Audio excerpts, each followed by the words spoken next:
All right, we're here at Design Collective. This is JAWNS R Us, What's up, man? It's Jalenn.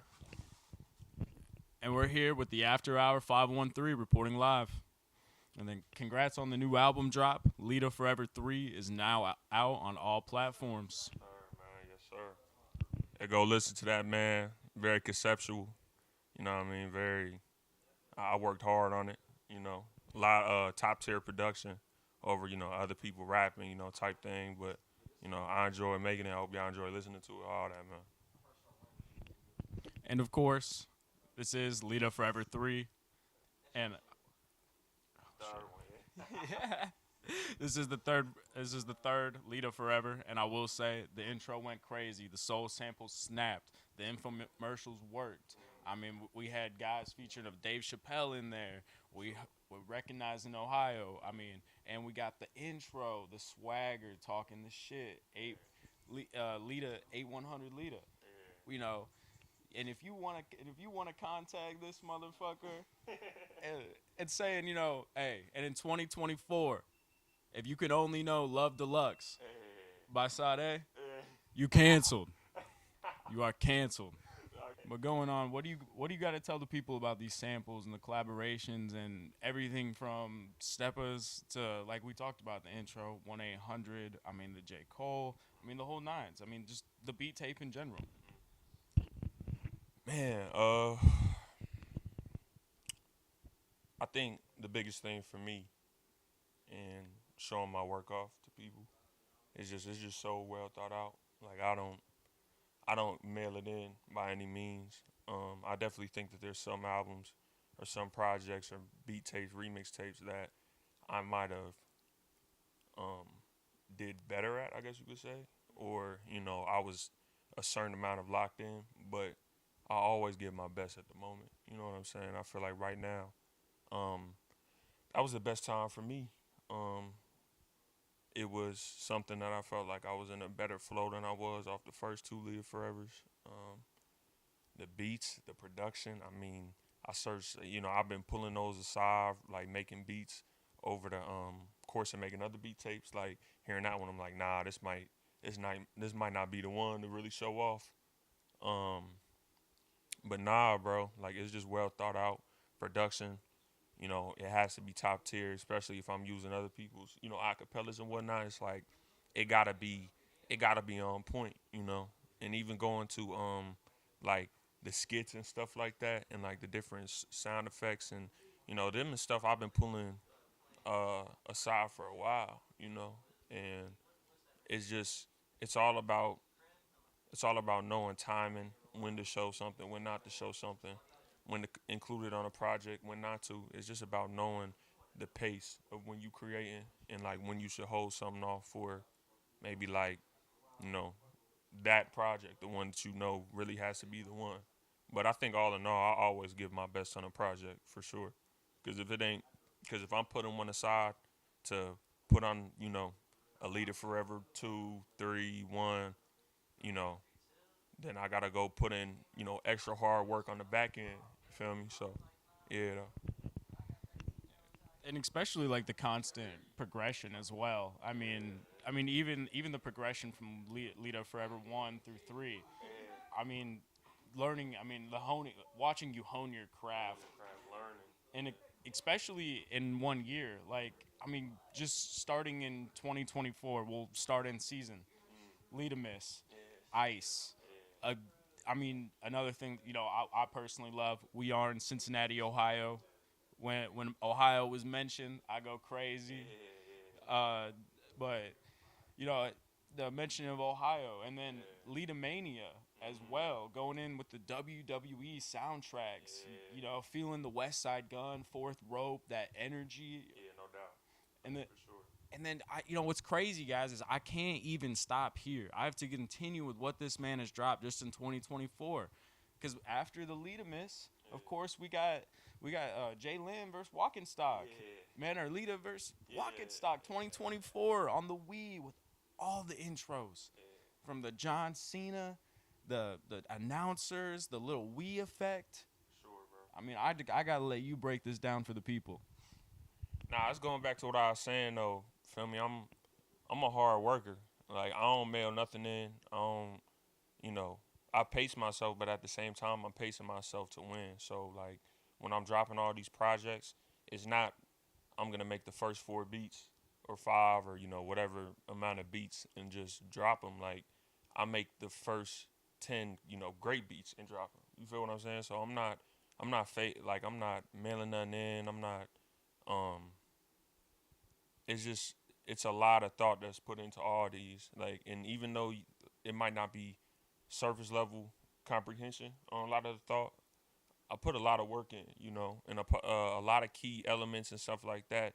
Like going back to the we thing, like uh, the Walker Stock versus Leader, like that was really important to me because like I was living out my childhood. I feel like a lot of the tapes that I dropped, even with the Christmas tape, it was just me trying to live out my childhood as much as I could.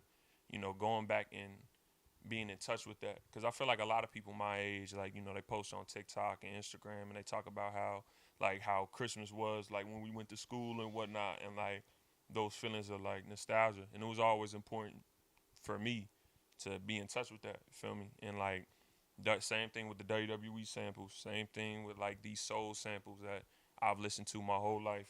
My mom bumping it in my granddad's car, off the burn CD, like on rerun. Like it's just things like that I've always wanted to be in touch with. Things that I've always wanted to go back in time and it's really just a time machine. Trying to express myself, express these things that uh, a lot of other people who don't make beats or don't do graphic design art or don't do any of those things feel like they can be in touch with or feel like they can express. So just like the thing off Spider-Man, like with great power come great responsibility. So it's like I feel like I'm responsible in myself and for my mental health to you know do these things and make these beats and be as creative as possible. Cause like even though I want people to appreciate my work, I don't compromise creativity for other people. Like at the end of the day, I'm just dropping the projects and I'm dropping music and I'm making beats that I love. And I don't think I'm that complex of a person for other people to have the same type of likes and whatnot. But if you being creative and if you searching for new all that, man, it's hard to fail. If you being as creative as possible and you're doing it out of a pure heart, clean mind, you know, all that, then you should be alright.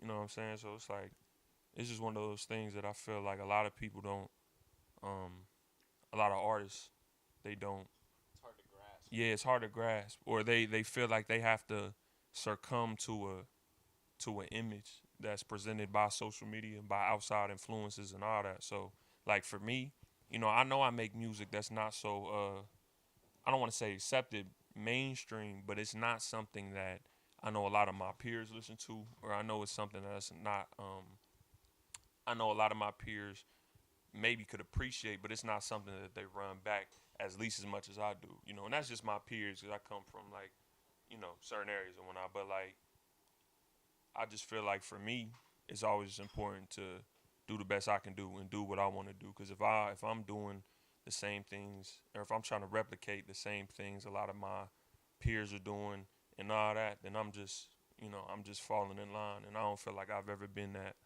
way to just fall in line and you know be more reflect what everybody else is doing type. And I feel like going on with that, what's like really important is even in all these albums, like we mentioned Walk and Stock. Like I mean, they've done the whole album series of Inshallah 1 through 3 together. They just did the WWE We tape that we just mentioned earlier. And the thing is, what's like really important for both of those albums to me is it's both of you genuinely being your own artist still. Like you can hear Walk and Stock sound. I can hear Jalenn. I can hear the Lita effects. Like it's your craft is never lost in there even with a collaboration. For sure. And I feel like as well, like coming back when you're talking about love and soul and like being able to absorb nostalgia through your sound. Like when you put on your albums, even in a sports sense, a media sense, and I'm talking all media, all sports, I mean, even in the first tapes, like the Jalenn tapes. I mean, we are hearing the Jalen Rose come in. We're hearing the drafted from Michigan. You know, kind of those iconic moments that were there, either one for basketball, which reaches the masses, or let alone, I mean, for our personal use. Nah, yeah, for sure, bro. And speaking of or of Michigan and Jalen, we gotta roll into the Michigan tapes, man. Yeah, man. And he has a whole story to tell this, and it's truly amazing, and it shows the fan appreciation, the appreciation of the arts, the soul sampling, the whole 9 yards. We gotta start off with Tony's intro, and then from there, I gotta hear what you have to say about this album. For sure. Nah, man, it's like I said, it's about pushing. It's about pushing and be um creative, and it's about me trying to find new ways to express art, to express myself, to do all that, man. Like it's just something that I really feel like is key to being a great artist, to being a great, producer, and all that. So, me pushing to a more accepted genre, I guess you could say, especially for the youth, wasn't a reflection on me feeling like I have to succumb to certain things, but it's just I like that type of music. Like I listen to Rio every now and then, like RMC Mike every now and then, like V's every now and then. So it was just me about really pushing into these different aspects of my life. Like that's really just all it is. Like branch out to like, all right, I like this type of music. Let me do something with that. Like I got, certain ideas in my mind that might be too far fetched for me at the moment, but like if I could see myself making like an alternative joint, like why not do that? If I could see myself making, the Christmas joint, why not do that? So when it comes to the Michigan tapes and me like, expressing that, it was something different, but at the same time, it was me. And I think that's why it went so well because um, people can see the true rawness behind it, and people can sense that I'm not just even just in beats, like in the way that I craft a beat tape, they could tell that I'm not faking it. They could tell. Yeah, facts. Like, but it's just like that's just how I rock. Where I don't like doing stuff for other people. I do it for me. So when it comes to the Michigan tapes, and I made the first one, and it was only 5 tracks, and it was just 5 different beats. It was still trap like Flint type beats, but it was soul like the same thing I do every day. Is just chop soul and put. It was just the same thing, chop souls with different drums over it. And you feel me?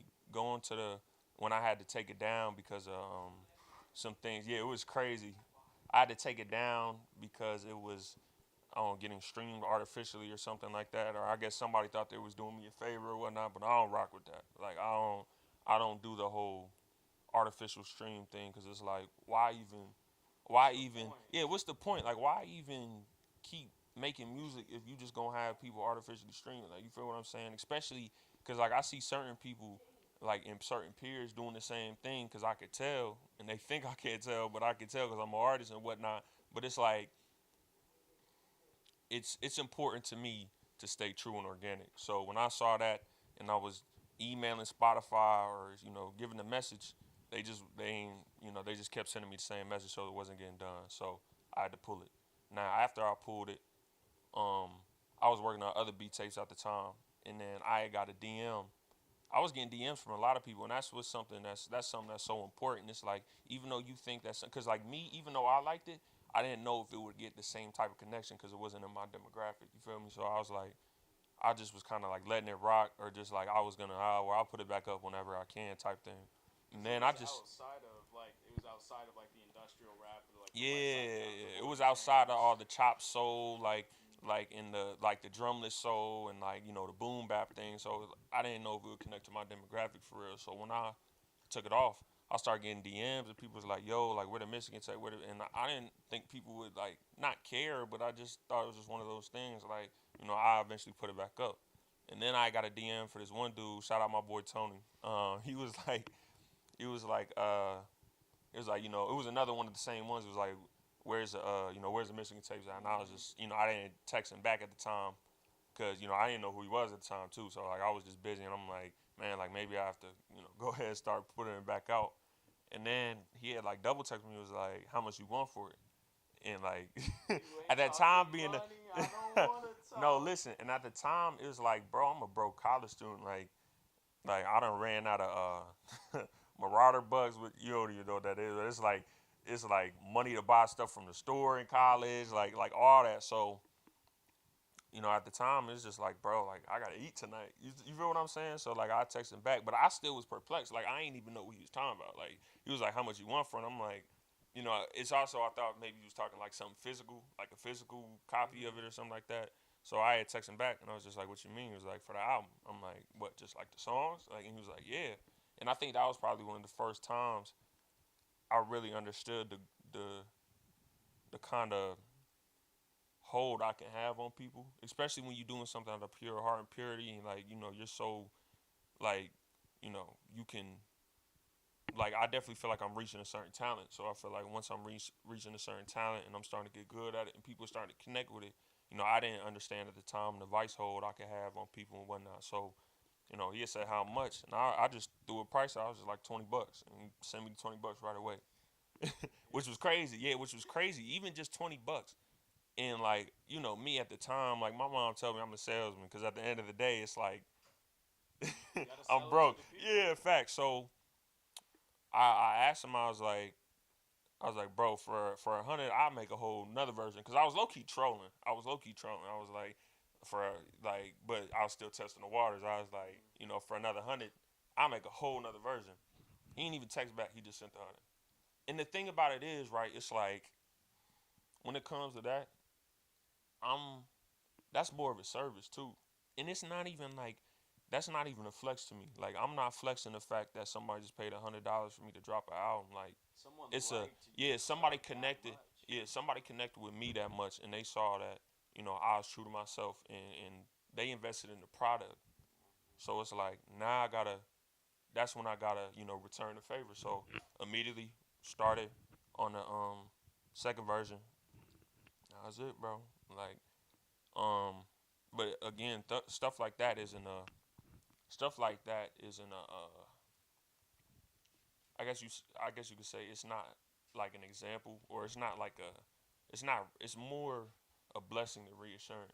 Like it's more a blessing to me that somebody would invest in me that much, and I feel like right now, a lot of people invest in me, like, and it's something that it's a lot of people invest in me for the audience that I have, like, and it's something that I don't see a lot of other artists and a lot of other like like creatives. Like I don't see their I guess you could say fans investing in them as much, and they have a broader audience. Like right now, I don't got the machine behind me. I'm not. I'm independent. All that No jazz. management, No no management. I nothing. don't got like making I'm making all these moves by myself. Like so, for me at this stage of the game, seeing how much love I get from people, and people are tattooing their logo on their body, and another dude just tattooed "Love is the answer" the phrase on there. You feel me? So it's like even at that, bro, it's like I can see the responsibility I have because people are rocking with what I got going on. So even like going back to the Tony thing, it's like that's nothing short of a blessing for me, bro. And you know it was also something like, okay, you just paid $100. Not only am I gonna drop the second one, like send me audio clips and send me all those and like kind of like skits, to Off the make it fucking yeah album. type. So it's like it's just things like that. Like I gotta I gotta do that for the people. I gotta do that for the people who rock with me, not just like the people in a broader audience, but just the people who rock with me. Like, cause honestly, I'm a cool person. Like I do a lot for people, like that I can. So, and I don't do that out of like cockiness. Cockiness. I do that out of love. Like that's the whole point of this whole love is the answer thing. It's just like I love doing what I do, and I love loving for other people. So, yeah. Because if you play Tony's intro on the Michigan tapes, you hear the Cash App sound. I mean, you hear him saying, drop the fucking album, the excitement. And we even kind of see that reoccurring love from the fans in Lita Forever 3. I mean, there's a guy on there talking about, I'm freestyling over a Jalenn beat on my way on my way to a bitch house. Like, That's dope, man. That's real dope. I mean, I feel like again, that's just a blessing, bro. Like people sending me audio clips, people showing that they really, rock with the product that I got going on, bro. That's not something fake. That's not something that I just take for granted. Like, he's another one cause he was the what project was that? Oh, the Christmas beat tape when that's the same dude who was like what was the beginning of it? Oh, he was just so excited for me to drop a Christmas beat tape. Like he sent me to like that's again that's stuff that just like boggles my mind that I've got to this point because this isn't my first year making music. Like I've been making music since 2020, and it's been a long grind. Even though I've been making music since 2020, I didn't post music till 2023, late 2023. Like and that was mostly from the influence of walking stock too, right? yeah, it was the influence of him. Like he was the one who pulled me out of that and was like, "Yo, like shout out my boy Walk too." He was like, "Bro, you need to like start posting these with me or something, or you need to start releasing these with me." You know what I'm saying? So it was like it was something that was so important for me, like for him to bring me out of that shell. Like it's really a blessing again. Like just for him, like being my homeboy, you know, being one of the up and rising producers from Dayton, like to be like, yo, like we should do this. It's something that really that I never took lightly. So you know, going back to Cuz and talking about like having so much excitement that I was dropping a beat tape, like it's hard for me to comprehend that because I've been working on this so long and my mind was never to become famous. Like I never wanted to become like super famous in the sense of like clout. Like I want people to appreciate what I got going on because I do it like nobody else. Because the recognition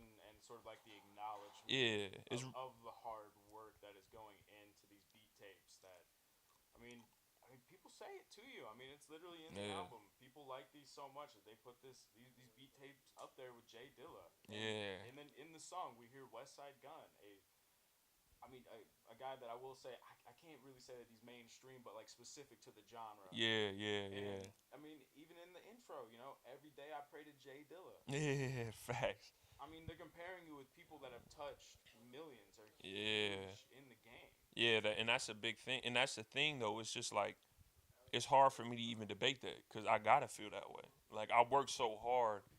It's any flyers I put on myself isn't because I feel like I'm just like that. Like I was born with this. Like nah, I work so hard. Like people don't understand like the the amount of time I've put into each album, the amount of time I put into no albums. When I'm just sitting here doing exercises, like almost just making beats. Like people don't understand that because they can't see that.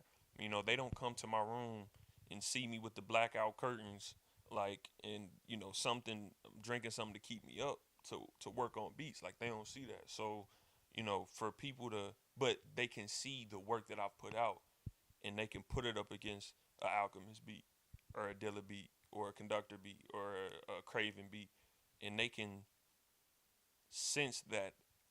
I'm not gonna sit here and say I like they can put it in like my beat is better, but they can see that we're cut from the same cloth, and I feel like that's important.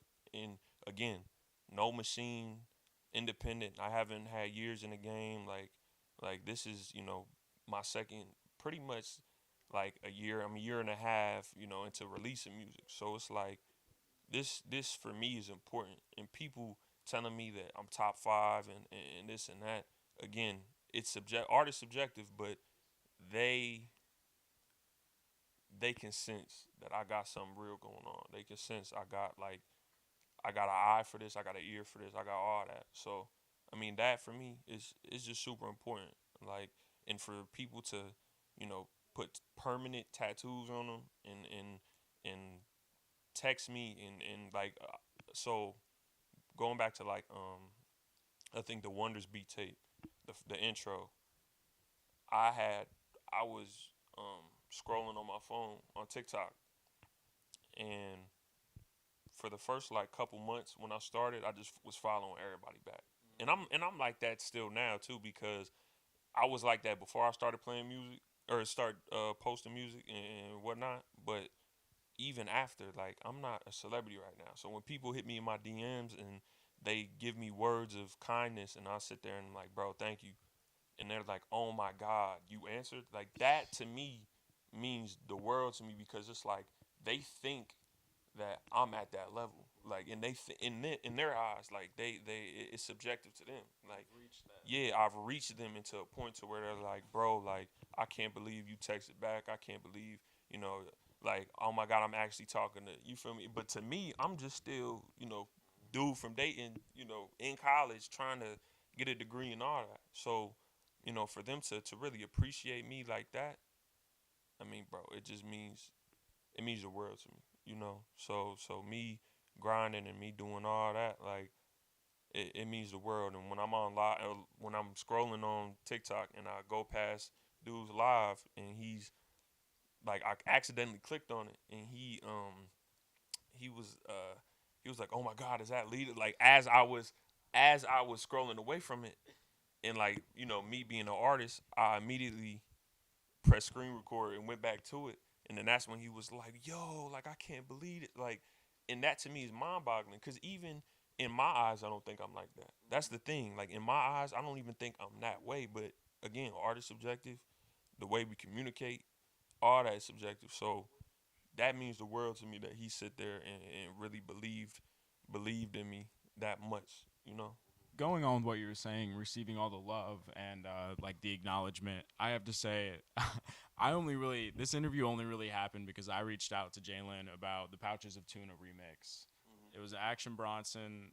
It was huge for me, and I immediately got into his catalog, and it ended up coming into this today. But Jalenn is also a multi-talented artist, from the graphic design bag, from all of his own cover work. Really appreciate the shits and giggles. That one is tough with the Mafia and the WWE mix, as well as offering these services from the graphic designing for album covers. He can make logos, businesses. He has the professional experience as well as his own. This guy is not someone to play with, but he also does have a lot of love. I mean, he like this guy will sell you a a beat, like a fucking $300 beat for a sixth of the price out of love because he understands what it's like to start in these situations. And I gotta say, man, like I'm proud of this shit. Like I'm proud to say that I'm a Lita supporter, and I'm proud to be here right now with you. Like this journey is only gonna grow for him, and I really gotta say, I gotta give you some gifts. I gotta give you some gifts, man. That's dope, bro. I appreciate that, man. Gotta start off with the Bodie James. Odie hat. Bodie and the Oh my Alchemist. goodness. It's so raw, bro. Like, I don't even think you understand. Like, that stuff, like, I don't know. I just like when they put, like, when artists put their own spin on stuff, and like the fact, like, they recreating the logos, yeah, all that, like, The tops, Bodie yeah, James. like it's just so much touch to it, like that's so turned, bro. And then going on theme, we have the Bodie James trading cards with the Alchemist. Yeah, that's so turned, man. Again with the train cars and see how like old it is and retro it is, like, and Bodie really is like Bodie has been like a crazy, like, in other ways he's been a crazy like inspiration. Like I think what he got going on right now, I think a lot of people don't understand, like he's like, Putting out work. yeah, he's putting out crazy amounts of work, crazy quality. Like that's something that I push to be like, even like in the way that he's releasing his albums, like, and they're all top quality, and he's just pushing them out. It's crazy, bro, for sure. And the work he's done with Nicholas Craven, like, so underrated in the past, X amount of years. Bitch, we known in 50 states from way across the state lines. Yeah, that's so turd, bro. And then we got to keep it going on because this man, everyone else says he's top five. Man, this dude is my GOAT. Number one, man. We Love, counted man. 6 rings. Love, man. Shit, I think 7. Yeah, Fuck it. But yeah, you guys get the point. love, man. Main man right here, man. That's what I aspire to be in my genre.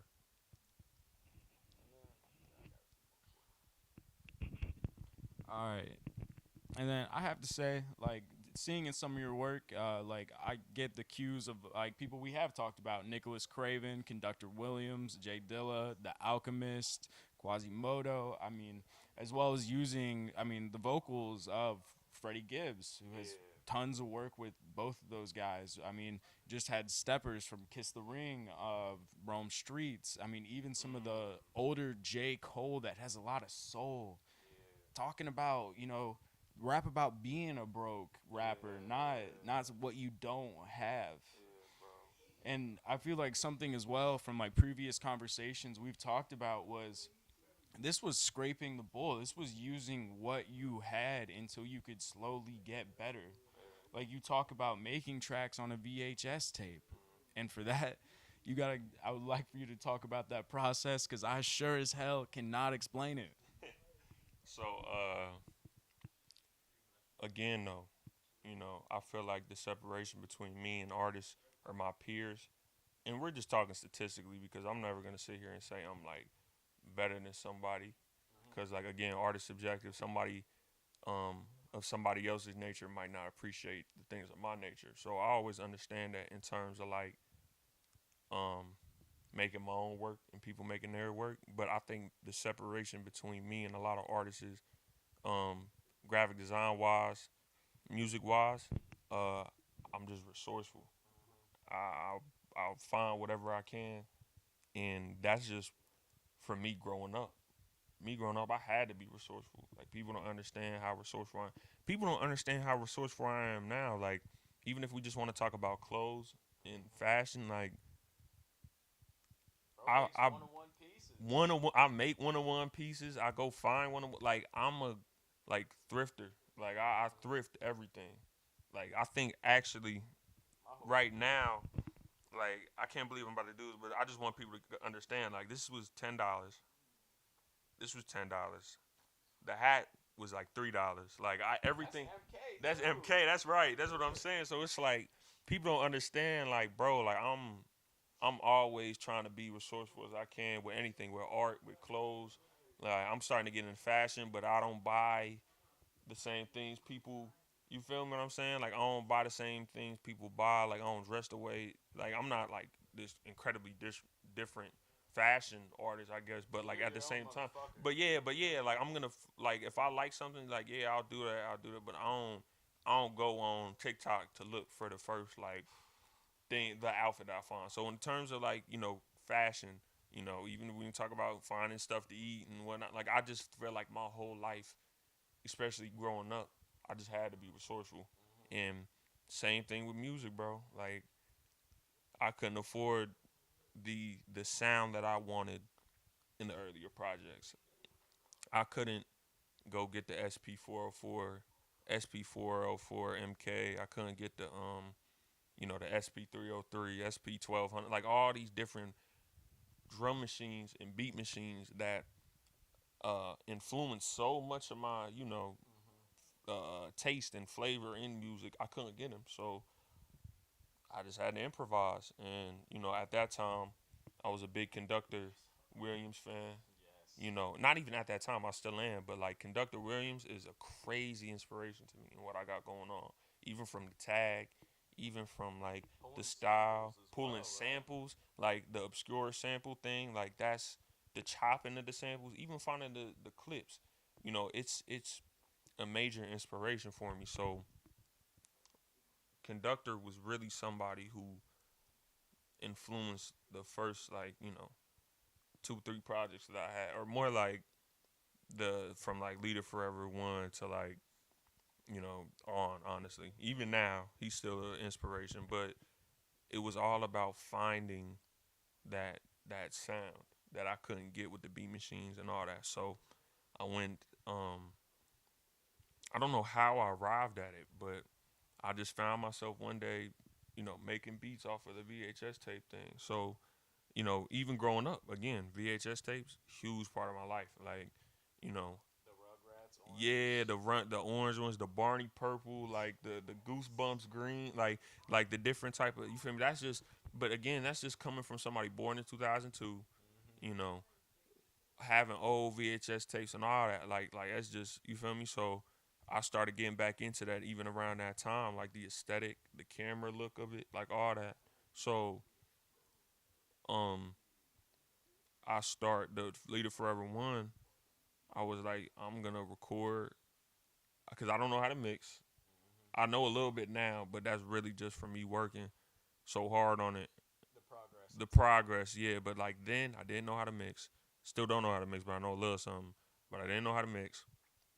Um, and at first, I was trying to create that sound. Okay, so yeah, I was trying to create that sound without using. Like I was thinking, I was just gonna find a plug-in, or if there was a plug-in out there, it was too expensive.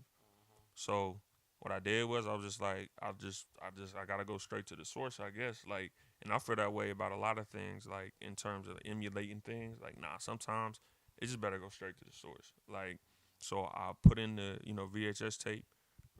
I put the converter from my laptop playing the beat to the VHS tape or the VHS player, and then recorded it on the tape, and then I had to record it back onto my computer. So like, say like an album is an hour long.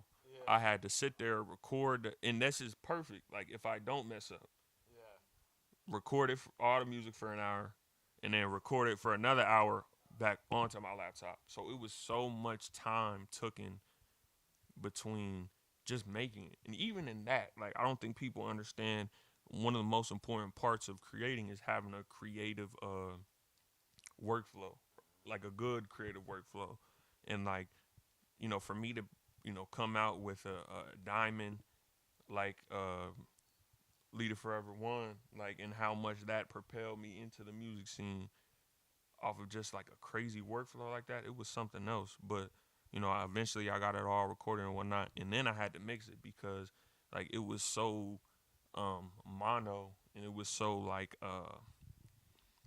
what's another word for it? It was so like I guess you could say it sounded cheap. Like it wasn't a lot of low end, so like I had to mix, but I had to mix with no mixing, like headphones or no good speakers. I had thrifting speakers, but like it was it wasn't gonna do much for me at the time. So yeah, nothing you see in the studio. So when I went on vacation, uh, on the way there, on the way back, I was just mixing it on $12 video game headphones. It's just things like that, and I had to keep running it back. I had to keep doing all that. So it's just things like that where, uh, again, you just gotta be resourceful. You gotta take what you can have, take what you can get, and just keep moving. Because if I would have waited to save money, and waited to buy these expensive plugins and all that, who knows how long it would have pushed out to where I wouldn't even had the creative inspiration to release it anymore.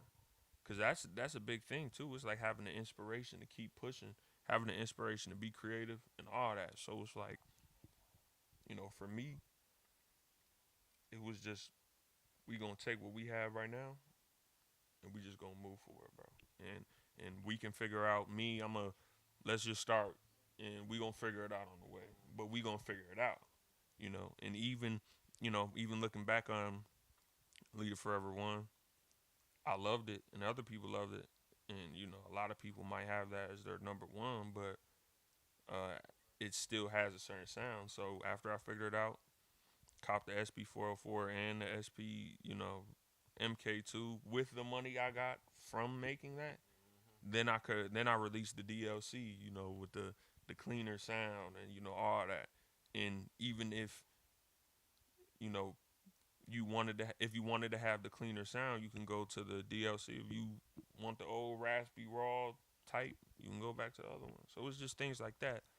You gotta really figure out your pace. You gotta really figure out how to move through your creative process and have a good creative um pace, empowerment, yeah, all that. So it's really about that, and then you could just figure out the rest as you go. Just use what you have at the moment, because if you have a creative mind and if you have enough creativity to keep pushing, then you be straight. You feel me? You don't always gotta worry about the finishing touches and all that. For sure, bro. Yeah, and going forward with that, I mean, there's a lot of hard work that comes with it, a lot of progression in time. You know, the equipment came in time, and you were also investing back into your craft. You know, you weren't going out and spending this money elsewhere; it was Yeah, going facts. It back was into going the craft. majority of it right back into the craft. For sure, bro. And that's the other thing that you can like see as well, like going back to even just the album covers. I feel like they slowly progress as well, like we've talked in previous conversations, even going into like the grills on Leader Forever 1 and Yeah, 3. yeah, yeah. I mean the Kobe and LeBron on Inshallah 2, if I recall right. And just the different, I mean the eyes on Leader Mania 2, like, and Yeah, it all goes crazy because it's another thing of seeing your art and in a more of a visual, like especially when you dropped the Leader 3 promotion, we're seeing a lot of older nostalgic, like VHS tape, like infomercials, all that. hmm Yeah, for sure. and as well, like, would you tell them about the YouTube finding, the Leader YouTube finding with the nursing home? Oh yeah. Yeah. So yeah, I mean, and that's not even a crazy long story, but again, it's just being resourceful. Like a big thing for me is like I never wanted to release music or beat tapes specifically. I never wanted it to just be a loop beat. Like I never wanted to just be like the start of the beat, like nah, I just wanted it to have so much more character than that. And I wanted to be more soundscape in terms of like so the intro for Tony's intro, like it was an experience because even if you're listening to it on your AirPods, you might actually think like you got the notification that somebody just sent you $100, which I apologize if anybody was was Somebody on it. got Yeah, excited. somebody got so excited, and I really apologize. Like I really didn't, cause I know if I would have got that notification, I would have been so mad, bro. Especially if I'm a college student, I would have got so mad. Bro, But you ever run that back and be like, and never like get that feeling like, oh, he yeah, just sent me another yeah, $100. yeah. I definitely, I definitely done had some moments where, like, I'm like, it kind of like catch my attention for a second. But no, like, the experience and the soundscape of everything, it just means so much to me. So, even going from finding my tag, yeah, yeah, it's something that was important because those are things that I'm building. It's things that you can connect to yourself. And even from my work at like when I worked at Procter and Gamble, when I did graphic design for other people and made logos for people, the main thing that is so important about branding yourself is giving things to people that they can go take like back with them. So like um just with me, like tags are so important in that realm because it's like when people listen to the music, when people listen to other beats, like where they listen to my beats on other people's projects, they can go connect. Like obviously you can hear it, but at the same time, like same thing with just how I brand my style of beats and my type of chops and all that. Like that's important to me. So when people might hear that without the tag, it's something they connect back with themselves. So when people hear clips and at the end of beats on hip hop beats and they all that, like that's something that's like important to me to keep that within my music. So like when I was grinding, trying to find tags and different clips to brand myself, in that type of way. Um, it just started off with me going on YouTube, typing in leader, and then love is the answer, and artists, and seeing what different clips, VHS leader, VHS, like trying to find clips from back in the day to brand as my own. Like, and that's the same way Conductor did his producer tag, and like all like other people like that. It's just something that's important to me. So, I'll use anything if it matches. Like if it matches well, like it really doesn't matter. So, you know, using uh the little leader sayings from the nursing homes and on Leader Forever 3 and stuff like that, it's it's important for me to find things like that. So and it worked because it still had the same aesthetic. Like on the Ignorance is Bliss remix and the boominess of the mic when they're talking and whatnot. Like it's just things like that that I'm always looking for, that I'm always looking at. Sounded like a cassette tape or like the old cassette tape type sounds and all that different stuff. So yeah, just trying to keep finding those clips and those things so I can resonate to my fans. You know.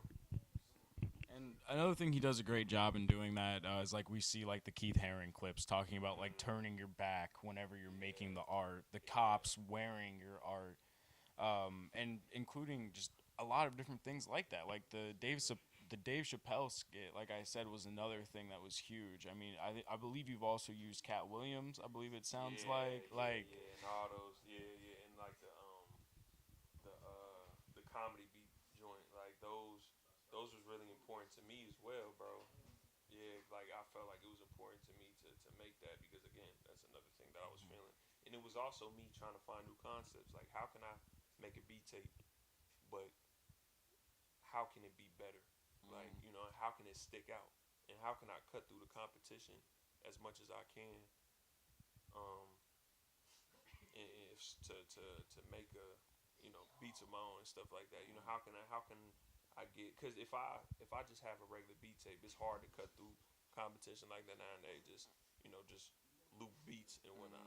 Give them something to listen to. Give them a whole experience to listen to. I think that's the same thing with just albums. Like nowadays, I just think albums are uh, you can put an artist on shuffle and not really understand what song came from what album. And I always wanted that not to be the case for me. I want you to hear a beat from Leader Forever 3 and know immediately that's from Leader Forever 3. I don't want you to hear a beat from the Inshallah series and know immediately, hey, this is from the Inshallah series. Like, it's just things like that. You have to give somebody the reason to keep coming back to your album and listen to your other albums.